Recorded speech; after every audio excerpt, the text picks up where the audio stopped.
Okay, this is a chessboard. This is Chess 101. This is how a chessboard is set up. This is the basics. Okay, this is a tournament-sized chessboard. As you notice, it probably has really cool letters and numbers along the side, which, of course, show you where pieces go.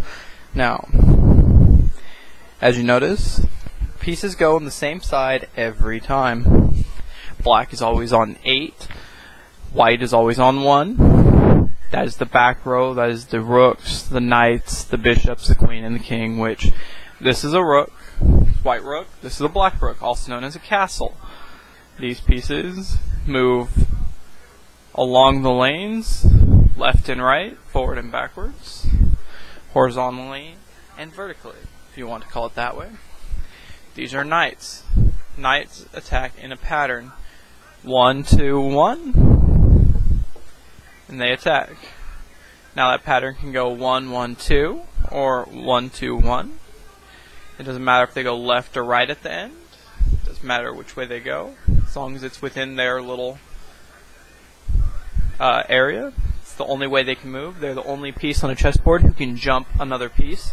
So if something's in the way, they can go over it without an issue. Around it, over it, depending on the move. This is a bishop. Bishops go on diagonals. Whatever diagonal they start on is the one they are on the entire game. They don't switch. So if it's on white normally, it's on white the whole game. If it's on black, it's on black. This is, of course, the queen. She can move to any square directly next to her, both diagonal, vertical, horizontally.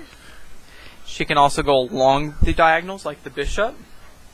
Whichever color she happens to be on is the one she travels. If she's on white, she travels the white diagonals. If she's on black, she travels the black diagonals.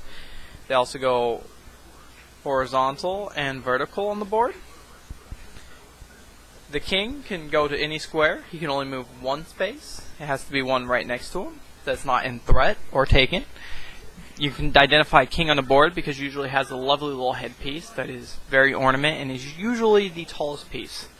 The queen being the second, the bishop third, the knights fourth, and the rooks being the shortest besides the pawns.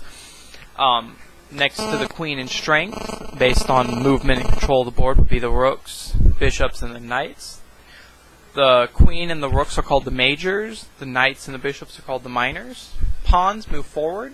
On their first move, they can go 2 or 1. But if after the first move, after they've been moved once, so each pawn has the option on their first move to go twice, 2 spaces up, basically. If you say no and you just move 1 space, they cannot move to the next. They can only have the option on the first one.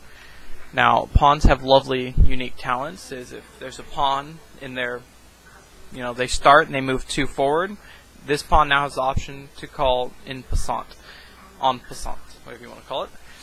And that pawn is taken by flanking them, basically, is what it simulates. But it only happens on the move where this pawn takes that 2 step forwards and they happen to be there. In that, not this one spot, but anywhere on this row where one jumps to. Not go beside them, but as in jump from their start point up to. That's called en passant when they do that. When they take them that way. Castling is another cool feature. These 2 pieces, let's say they started down, which isn't something else we'll explain later. This king goes over 2. Rook slides to the side. That's called castling. Castling happens on both king side and queen side. The king moves 2 spaces over. The rook goes to the opposite side of him. For this to work, the king cannot have moved the entire game. The rook he's castling with cannot move the entire game. The squares between them have to be empty, and neither square can be under threat. By threat, I mean, there's a knight attacking this square, there's a bishop attacking this square, bishop attacking this square. The king cannot pass through check. So, that is Chess 101. Basics of moving the pieces and some of the a little bit more difficult moves, but they're things you need to know about in the game because the computer will let you do them if you play a computer game, chess. So you should just know that, that happens and don't call it cheating. Also, I recommend to everybody, it's called the Chess Player's Bible. It's by James Eade. It's sold at Borders. I know it's sold at Barnes & Nobles. I don't know if Barnes & Noble still exist, but whatever.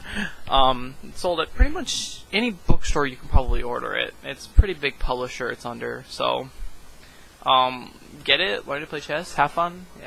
More blogs about chess and more strategies coming up here in a few days. Over the next few days I'll be doing quite a few of them, and then probably slow down, but probably a few more coming up later today, so just keep in touch and you'll get your Chess Fanatics update on how to play better, basic strategies, and concepts of chess. Thank you.